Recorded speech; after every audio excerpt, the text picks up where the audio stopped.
تو ایک بات آپ نے ذہن میں رکھنی ہے کہ اگر خدا نخواستہ کبھی طلاق دینے کا ارادہ بن ہی جائے تو کبھی بھی ایک سے زیادہ طلاق نہ دیں۔ میں کیا عرض کر رہا ہوں جی؟ سارے بولیں ایک سے زیادہ طلاق۔ ایک طلاق کے ساتھ بھی، صرف ایک طلاق کے ساتھ بیوی نکاح سے نکل جاتی ہے، ایک طلاق کے ساتھ۔ لیکن مسئلہ سمجھ جانا ہے، یہ نہ ہو آپ جا کے اس کو مکس کر دیں تو مسئلہ اور کا اور ہی بن جائے۔ ایک طلاق، بالفرض کسی مرد نے اپنی بیوی کو ایک طلاق دی، اس نے کہا میں تجھے طلاق دیتا ہوں، اور پھر ان کے درمیان اتنا وقت گزر گیا کہ 3 حیض گزر گئے۔ اب وہ جو ایک طلاق اس نے دی تھی وہ طلاق بائنہ بن جاتی ہے۔ کیا بن جاتی ہے؟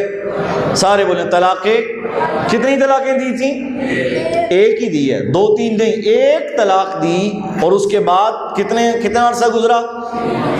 سارے بولیں 3 حیض گزرے، ماہ نہیں۔ ایک بات یہ بھی ذہن میں رکھیں، مہینہ ضروری نہیں ہے، بعض اوقات مہینہ گزر جاتا ہے حیض نہیں آتے، یا مہینے سے پہلے بھی حیض آ سکتا ہے۔ 3 حیض گزر گئے ایک طلاق کو دیے ہوئے، تو یہ طلاق بائنہ ہو گئی۔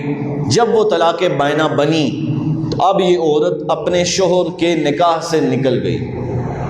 نکاح سے، مسئلہ سمجھ رہا ہے؟ نکاح سے۔ اچھا، اب اگلی صورت کیا ہے؟ اب اگر یہ اسی شوہر کے ساتھ رہنا چاہے تو نکاح کے ساتھ رہ سکتی ہے۔ بات سمجھ رہے ہیں آپ؟ تھوڑی سی مشکل ہو رہی ہے، مجھے اندازہ ہے آپ کے چہروں سے کہ جس طرح آپ حیرانی سے دیکھ رہے ہیں کہ نئے مسئلے سن رہے ہیں۔ بات سمجھیے تھوڑا سا۔ ایک طلاق دی، اس کے بعد 3 حیض گزر گئے، اب یہ طلاق بائنہ ہو گئی، یہ عورت اس کے نکاح سے۔ اب یہ عورت چاہے تو کہیں اور نکاح کر لے، اور اگر اسی مرد سے بھی نکاح کرنا چاہے تو کر سکتی ہے حلالے کے بغیر، حلالے کے۔ لیکن اگر 3 طلاقیں دے دیں تو اب کسی اور سے تو کر سکتی ہے، دوبارہ اس سے نہیں کر سکتی۔